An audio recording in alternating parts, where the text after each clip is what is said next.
बिस्मिल्लाहिर्रहमानिर्रहीम अस्सलामुअलैकुम वरहमतुल्लाहि वबरकातुहू।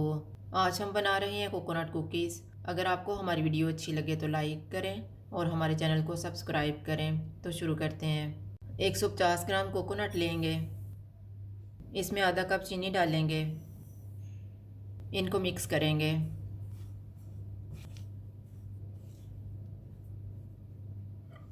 तीन अंडों की सफ़ेदी डालेंगे, 1 टीस्पून वनीला एसेंस, इनको अच्छी तरह मिक्स करेंगे।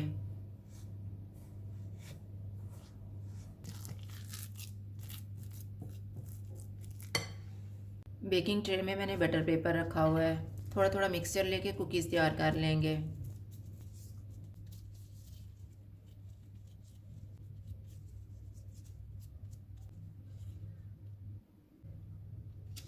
इसी तरह से बाकी भी तैयार कर लेंगे।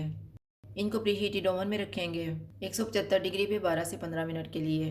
कुकीज़ तैयार हो गई हैं, इनको मैंने निकाल लिया है।